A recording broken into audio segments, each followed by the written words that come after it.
All right, guys, welcome to another edition of the Anything Wrestling Podcast. Thank you once again for joining us. Today, unfortunately, once again, we do not have a triple threat going. It is a one-on-one match today. It is the Shant and the Kamish. Excuse me. If I could. Be serious for a moment. My name is the Kamish, and I will be the advocate of this podcast. So we are here to talk about, I think, the first rivalry dedicated to an episode. In honor of their quote-unquote last match ever coming up, we are here to talk about Triple H versus The Undertaker, the overall feud, some of our favorite memories. What do you personally think of their match coming up? I'm kind of on the fence about it because, not that I don't want to see it, because why would I not want to, but I think about it, I'm like, okay, Undertaker has been having these 5-minute, 2-minute matches. Triple H he's still going. He's, mentally, he's thinking about NXT and the overall U-Haul of the company. And physically, he's in really good shape. How do you see this match going? Do you have a prediction in mind? Do you have a winner in mind? Because Triple H's promo this past week on Raw was so intense, and there was so much subtext and meaning on more than one level. What did you think? I thought he sold it. He's still the man when it comes to promos, when it comes to, being in that position as a performer where it's like, hey, I know what's on the line. I know who I still am. I am the game, and it sounded like he has something still left to prove, not just to himself and to The Undertaker, but to the WWE Universe. Like, hey, you may see me now as the COO, as the guy who runs NXT, who slowly, eventually, in a couple years, maybe start running Raw. You never know. But I'm still that guy. I'm still the guy you've grown up as fans to see, either as the blue-blooded Connecticut Royal, or as the Cerebral Assassin, or as the Game, or the King of Kings, however, whatever moniker you want to give him. Terra Rising. Oh man, remember when he had a French accent back in WCW wrestling? Wow. To think what was once upon a time and to think what is, oh my God. But so we're seeing that side of it. Obviously, we haven't seen if Undertaker's going to cut a promo himself or show up one night on Raw, kind of make it like the quiet entry. Mysterious. Yeah, like he is. Or if it's melting down to that point of, the greatest show ever. I mean, The Super Showdown. Super Showdown. Yeah. We can't get the name right for I'm whatever sorry, reason. guys, but it's in Australia. Not to say that we have anything against you guys. We love Australia. We love the fans. It's okay. One, the event's on a Saturday. Granted that it's obviously the next day in Australia all the time. Yeah. Two, there's a lot going in on this. So, who's to say we're not going to get it wrong? I'm just saying. I think a part of Triple H's promo, I think because, the WWE, whether it's one person, whether it's the collective company, do a good job of paying attention to all the comments from the fans. And I think they came across the comments of what happened to the end of an era, what happened to their Hell in a Cell match. Wasn't that supposed to be it? And I think Triple H did a good job. He even had to put the picture on the Tron and say, there we are. That's the moment right there where, it changed us, it changed the fans. And I love the way that he segued into, we're just doing it for one last hurrah, one last moment, one last match where the fan reaction is going to be there. The characters are going to be there. Everything is going to align for just one last time for us to have this match. Personally, do you feel like Triple H needs to win this one? Do you feel like The Undertaker needs to win this one? No. Which way do you lean? It can go any way, personally. Maybe it needs to lean in the direction that Triple H needs to win, just because of the last recent matches. Yeah. Just because he lost in Hell in a Cell, even with Shawn Michaels being the guest referee. it could be that he needs to win because he may have originally won during the streak, even though he lost to that submission hold that the Undertaker whipped on him, but yet you saw Triple H walk out. Yeah. And you saw the Undertaker hesitate. So maybe it's kind of like in Triple H's mind, it's one for you, one for me, even though in writing it's 2-0. Yeah. Maybe he does have to win this.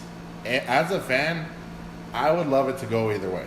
Whether it's the Undertaker, whether it is Triple H,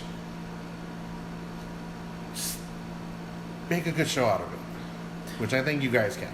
I personally, for 1 second, if we can relate this show to the greatest Wait, Royal Rumble. can you be serious for a second? If I can be serious for a second, I think that the greatest Royal Rumble had the WrestleMania hype. Just the fact that you had a 50-man Royal Rumble. You had 49 plus a slip. You had The Undertaker coming back. You had Triple H versus John Cena. So you're getting this WrestleMania-like treatment. But I felt like, first of all, it was a 5-hour show. After it was done, I was like, this was great, but somewhere along the line, I don't know why, I just feel like it got stale. Did you feel like you were exhausted watching it? A little I bit. felt that. Because when I saw the replay, it was just, wow. I I'm followed done. a pattern. What I caught on by the second match was that the titles were not going to change hands. I kind of, it was like the Insurrection and Rebellion pay-per-views where you would have all the matches, but no title ever changed hands. And when I caught that, I'm like, okay, I see what kind of a deal you're doing now. And of course, when you had Roman his feet hit the floor first and he didn't walk out as champion, I'm like, okay, well now you can see what they're really trying to do. So that's why I'm like, I don't know about this one. Granted, we don't have a 50-man Royal Rumble, but you put together a good card, which you so far are. I think this could be a great pay-per-view. So now, while we're focusing on the Triple H and Undertaker rivalry, what is your personal favorite match that these two have had? Whether it is at a WrestleMania, whether it's at a basic pay-per-view, which of their matches do you look back and say, that was my favorite, or that has some meaning to me? Well, not that it has meaning or that it's my favorite, because I have a lot of favorite matches with these two, whether they've gone against other opponents or against themselves. I think it's still to this day, it's the second time they faced off at WrestleMania. 27. Because, again, yes, The Undertaker won. Could it have been that Triple H may have won it, though? Yeah. I think it's one of those Undertaker victories where you're like, he just barely won. Yeah. It wasn't a landslide. Exactly. It wasn't Cena versus Undertaker at WrestleMania 34, was it? That was a complete, That's a burial. match. If we could just say this, let's just get it out now. Sean really loves the fact that John Cena gets buried. And boy, did John Cena get buried in 2 minutes. Beautiful. Is it out of your system? No. All right, let it out. Just let it all out. Okay. He's good now. He's taking a drink of water. If he can be serious for a second. Okay. But yeah, I think that's my favorite match of theirs because it's a part of their history where it's like they're two different style of competitors. Yes. They're two different types of wrestling where you have 6'11" going up against 6'5" technical wrestler, ground game is a strong game. But yet The Undertaker has always been able to adapt to his opponents. Yes. And that's something I think that everyone never really puts into recognition because yeah, he's a giant, he's tall. All you expect out of them is to use their brute dominance and force because of their height to just win a match. The Undertaker has always shown he can wrestle anyone who's smaller than him or bigger than him. Especially people that are way taller than him in a onesie. Worst WrestleMania ever. You guys can catch WrestleMania 9, The Undertaker versus Giant Gonzalez, along with that horrendous bodysuit, only on the WWE Network. For how much? For a non-negotiable but reasonable price of only $9.99. No commitments, cancel any time. First month is free for new subscribers. And it just seems like you have Triple H. Again, like I said, best ground game ever. Game. He knows how to wrestle you.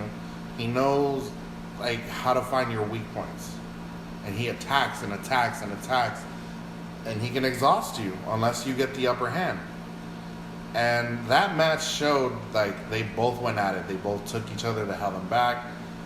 And they didn't even need a cage yet to conceal them inside to do that. Or a guest referee. I think psychologically and mentally, this match, Triple H really got into Undertaker's head. You know, there's that one moment where I recall where Undertaker, he's taken, I think, like 3 pedigrees. And he just gets up and he gets his hand around Triple H's throat, and Triple H is like, nope, we're not doing this. He does the slit throat, tombstones him, and you think it's over. Sticks out the tongue, crosses the arms, 1, 2, Undertaker kicks out. And that's what I'm talking about, is that it's one of those victories where he just barely is able to win and be victorious. Because what, he barely even caught Triple H off guard to get the Hell's Gate on him. Yes. And you're thinking like, okay, this is now a desperate move on The Undertaker, because you never see him put a submission hold on any opponent. The fact that he had to go all the way deep into his book of moves for that just showed that Triple H did all he could to get the best out of The Undertaker. Now... And I think it lets that tagline where Triple H said, I know what I need to do, but I'm not going to do it. And might do it this time. But I think from your favorite match from 27 to my favorite match of theirs personally at WrestleMania 28, the roles were reversed. You know, at first, usually when the Undertaker match comes up, it's this young rookie, or not even rookie, but a young guy who's trying to come and say, I'm going to be the one, you know, when the streak was still a thing. I'm going to be the one to beat The Undertaker. However, this time around, it was The Undertaker telling Triple H, I need this match. I need to know if I can hang, if I can still go. Because there were, okay, obviously, before those 2 matches, Shawn had something to prove to himself. Yeah. And Shawn has had the best and longest career of his time. Obviously, he learned that, no, it's still The Undertaker. It was still his ring, his yard. But he respected Shawn for what he did. Yes. The fact that the roles are reversed says a lot, because at that point, it's like, I'm the one with the record. Yeah. I'm the one that's supposed to dominate. Why am I questioning myself now? This is what Triple H has done to me? No, that's not how it goes down. And I think with that match, like, The Undertaker just dominated. Granted, they both were kicking each other's asses. You're talking about the Hell in a Cell match? Yeah. But at one point, you see The Undertaker dominating, like, no, you're not winning. He proved it, and even he knew towards the end, like, nope, this is still my match. I can do this. I think that ending was just symbolic, if anything. You know, Triple H, once again, the roles get reversed, where the year before, The Undertaker has to do everything to hang in there. And the year later, Triple H, you know, at the very end, where he's just barely standing and he's shaking his head like, you're not going to go down, are you? He gives him that crotch chop, and Undertaker just rears back and hits him. It's that defiant moment that it makes the match. And even then, wasn't it Undertaker telling Shawn Michaels, like, or Hunter telling Shawn, like, end the match, ring the bell. Do. Yes, end it before I do. And Shawn was selling it so well. He was being sympathetic. You know, there's one moment where, like, he hugs Undertaker. He's like, please let me ring the bell. And Undertaker just pushes him away and goes, no, don't do it. If we're talking about favorite matches, that was my favorite match of Undertaker. Because everything was so, like, beautiful. Everything worked so well. Like, it seemed like everything was meant to go, like, in flawless motion. Like, no mistakes, no fuck ups, no, oh, I botched this. Everything went great in that match. I have nicknamed this match an Attitude Era match that did not happen in the Attitude Era because everything, as you said, was present. There was the emotion, the psychology, the energy, the use of weapons, the chair shots, Oh God, those chair shots. I mean, I think there's one where like you look at Undertaker, his back, it's all red and blue. Mm-hmm. So these guys just beat the hell out of each other because they both wanted. And Shawn Michaels, who's caught in the middle of it as the guy who 2 years back wanted it also but couldn't get it. And then he's seeing his best friend almost get it, but still being like just a pinfall away from losing it. So I think for Triple H to tie his promo and say the reason why we're doing it again one last time is because, you know, Triple H just tied it up so well. I mean, you guys need to watch that promo. Triple H, he says it how it changed everyone. Shawn Michaels, you know, kind of went off and did his thing. Shortly after the Undertaker's streak ended, shortly after Triple H, you know, had to put on a suit and had to become the COO of the company. So everyone kind of did their thing after that match was done. Now we come back for this one last match at Super Showdown. If that's the Again, name. sorry, we can't get it right. What is the name? God, like... Yeah, Super Couldn't you have come up with an easier name for us to remember? Like, really? Or who in creative decided to make this so goddamn Should complicated? have named it Great Balls of Fire. Super Showdown. Super Showdown. Okay. What did I say before? Did I say Super Showdown? No. Who cares? It's Super Showdown. Okay. Built up this whole thing of those 4 years. They've always had their run-ins with each other. I want to talk the about beginning, that. the middle of their careers, and even to now.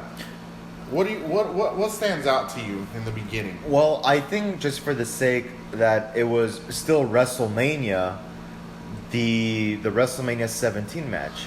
Because at this point, Triple H was right. You know, I remember one of his promos where he said, I have been through them all. I have beat every single one of your heroes, from The Rock to Austin to Chris Jericho to Kurt Angle to Mankind. I've beaten them all. And Undertaker, fresh off his American Badass gimmick, comes out and says, you never beat me, you know? And it's this thing where it's like, it was his first American Badass WrestleMania? Yeah, it was his first American Badass WrestleMania. Triple H has proved that, hey, I've beaten everyone. Except the big dog. No, not Roman. But I think the build to this match was also really good because you had the whole thing of there was something about a restraining order that Undertaker could not get within 25 feet of Stephanie McMahon. Then there was Triple H throwing Undertaker's bike off the ramp. Then it was all this chaos, you know, Undertaker getting arrested. Like, they built up a great story. Yes. To build a good rivalry. And then, like, you see, like, they're in their prime. In their young prime.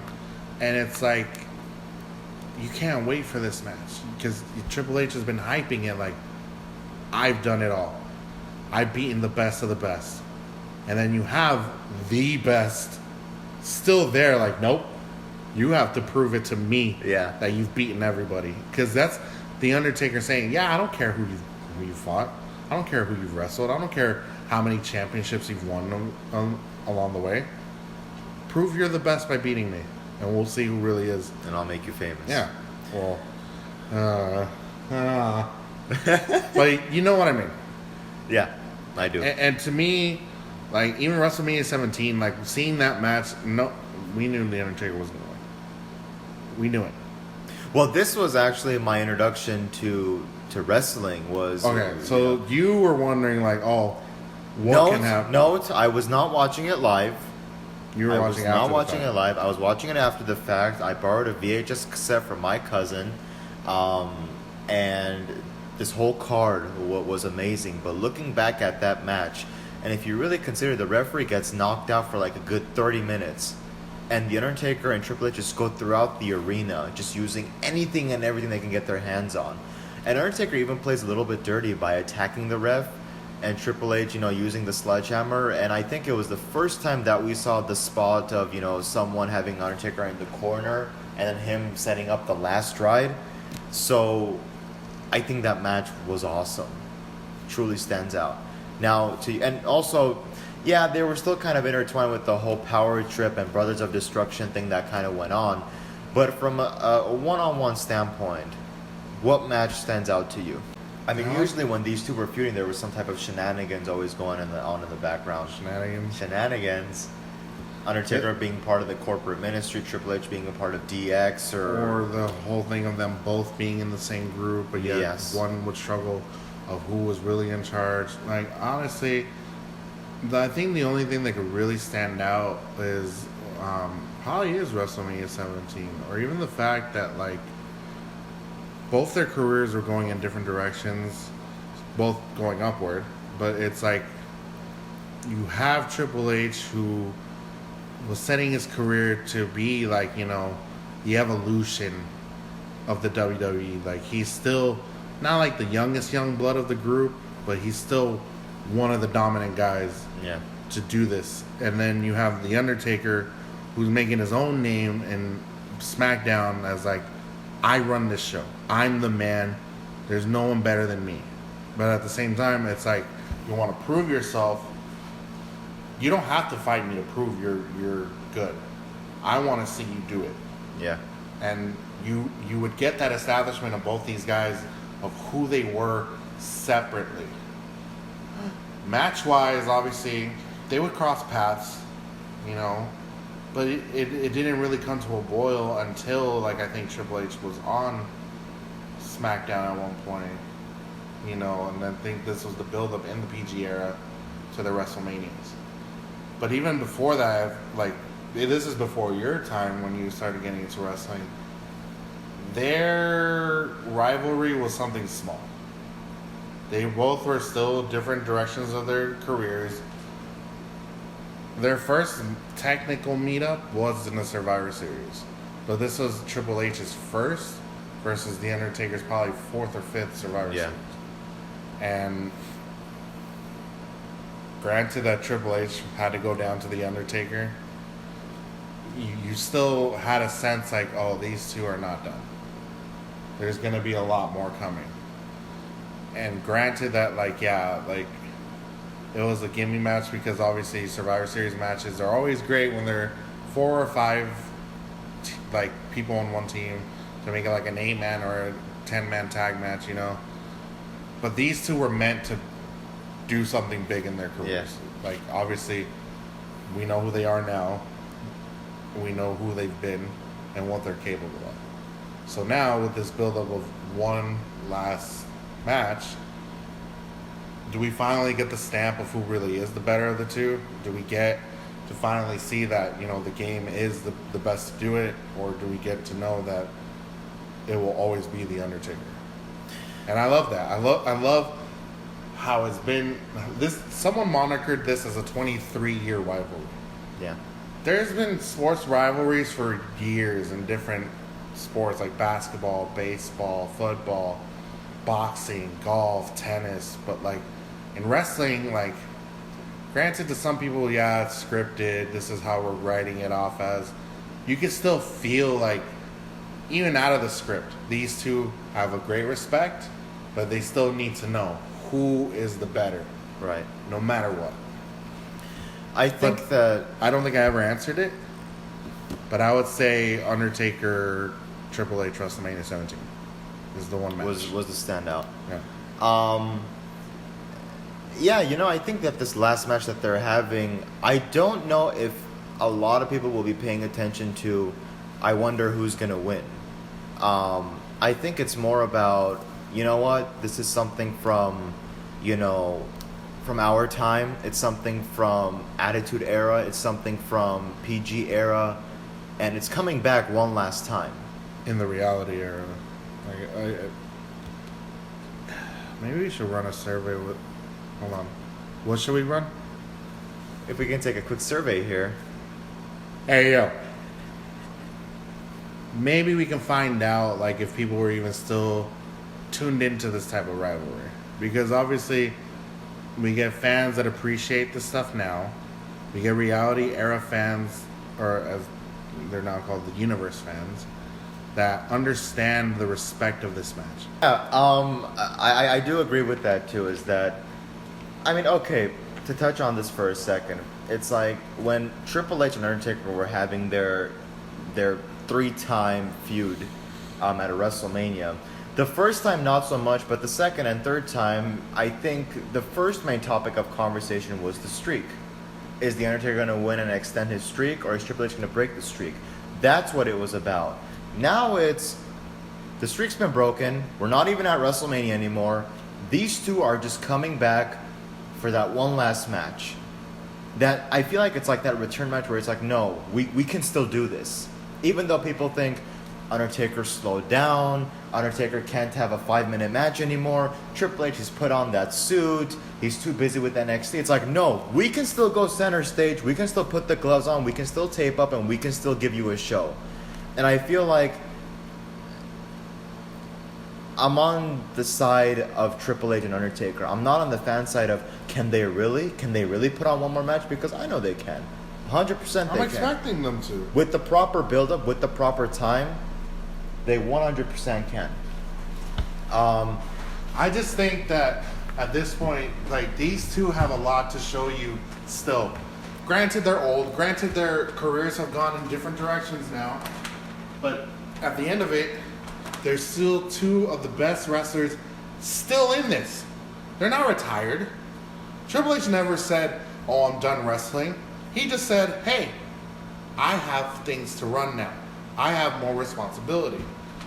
And that's the thing with The Undertaker, too. I feel like the last 10 years or so, it's become this ongoing game of, oh, this will be in The Undertaker's last WrestleMania. Oh, he's hanging it up. That's it. I mean, everyone was convinced that, oh, after Roman beat him, that's it, Undertaker. Thank you, Taker. Let's get the T-shirts out there. It's like, guys, no one from the WWE officially has said that this guy is retiring. Don't slap a label on it if there's no label on it. And no one can still say, yeah, he walked out, he left his coat and hat, and gloves, and he raised the arm up, and oh, that's the end. That's him saying, no. He has to go on air and say it's over. Just like every other wrestler has, whether they're in character or not. The day happens when The Undertaker does it, I will be sad. But I know the era is finally over. I know that his time is done. Did I know his time was done at 33? Of course not, because I knew he had something left. Yeah. Did I think his time was done when he killed John Cena in 2.5 minutes? Absolutely not. He just buried Mr. Jorts. Mr. You Can't See Me. Mr. Vince McMahon's product. Well, kinda. He's sharing the spotlight now with a certain other individual. Damn it. So yeah, I think that this match is very special just for that. The fact that there is no major stipulation. There is no, is the streak going to be intact? Because there's nothing on the line. There's nothing on the line except it's a match. I don't know if this is going to sound really bad, but a nostalgia act. No. If that sounds really bad. I don't think so. I don't know if that's the correct way. There might be another term for it, but I think this one is purely for nostalgia, just to relive and get that. Is it like a final proving point with these two? Like, do they really have to give us something? Personally, I think they don't. Proving point, no. But I think this is because obviously the fan base of the universe is all over the world. It's global. These are like shows that they've done for once in different parts of the world. Yes. So maybe to that audience, it's like, hey, you've seen these in pay-per-views. You've seen these on television. We're going to give it to you live so you can experience what everyone else in the world has experienced, at least in person. So I think they're doing this for the universe, but for fans who didn't get a chance to see it live. Right. Yeah, I think, do I personally think this is going to top their Hell in a Cell match? No, not by a long shot, but do I see myself maybe going back to this and seeing it again someday? Yes, I do, because I think that these guys, it's like you said, they're not out there, they don't need to prove anything. Even if they say we're out there to prove something, they got nothing to prove.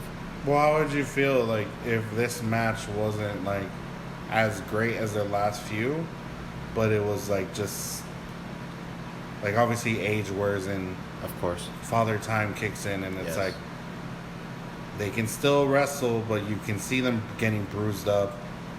They're getting hurt a lot more. Like, how would you feel if you saw that match and at one point you can tell it's like, okay, we got to end it real quick? You know, it's so funny. I went back and I watched the casket match that he had with Rusev, that Undertaker had with Rusev at the Greatest Royal Rumble. There's this one part, and it's like, the whole thing was like a 6-minute match, but I think like a minute and 20 seconds in, there's this one part where, you know that whole thing where someone has Undertaker in the corner, they punch him, and then Undertaker grabs them, yanks them into the corner, and starts throwing punches. So Undertaker yanks Rusev, throws him into the corner, throws about 2 or 3 punches. All of a sudden, all I see is Undertaker tremble. He like loses his balance for a second. He grabs the rope, and he continues doing his thing. And I literally had to rewind that part. I'm like, did he trip on something, or did he just like, stumble there for a second? So I rewind, I go back, I'm like, oh my God, like, it's wearing thin on him. It's like you said, the age is kicking in. So, Like, he's human. Granted, we want to see him as a person. We've seen him be as a character of the Dead Man. Nothing can shake him. He's all powerful. But at the end of the day, he's a wrestler who is wearing down. And the same thing can go with Triple H. Like, does he still have it in him to pick somebody up and spine buster slam them to the canvas? Does he still have it in them to drop a knee and not feel pain? Yeah. On him when he grabs you and gets you in that knee drop? All these things come to play, and you just wonder, like, is it gonna affect them during the match? Obviously, it will after. But what's the match really gonna be? I hope it doesn't come to that point where, because sometimes as a fan you become sympathetic. You say, okay, they're trembling, they're kind of botching. Let's go home. Let's put an end to the match. Yeah. I hope that this time around we can be entertained and never jump to that conclusion of, because we're worried about their health, let's put an end to the match, as opposed to, oh my God, he kicked out, what's going to happen now? And you're kind of in that moment. So, I think now the fans are much more smarter. They know when their favorite superstars are hurt. Because I think there are some points in the pay-per-view where we're like, okay, we just need to end this match now. Like, go home right now, end the match. I hope it doesn't. Or we've run out of time. What? It's happened. It happened at SummerSlam. Like Extreme Rules. Let's not mention that. Let's just mention Overtime SummerSlam. match. Again, let's not mention it. You mentioned it. But anyways. You can catch the Extreme Rules on the WWE Network for only $9.99. But you get the point. Now it's seen that because some matches may take too long, or it's like, oh damn, we lost track of time. Unfortunately, we got to end a match quick. Yeah. I'm hoping that doesn't happen with these two. I'm hoping, even if it's not the main event. Well, I'm guessing this is going to be a 4 to 5 hour pay-per-view. So if you can't get it all together in 4 or 5 hours, then you're doing something wrong. You guys are fucking up. Because last time it was okay. We got about 4 or 5 matches, but then we got this 50-man Royal Rumble, which is going to take about an hour and a half. So now you don't have that. Now you just have matches, one-on-one matches thus far. Like the past, present, future, and everything. Yeah. So before we wrap up the episode, your final comments before we get a chance to see The Undertaker versus Triple H in quotation one last time. Couple things. One, it's all about the game. And I ain't playing. Second,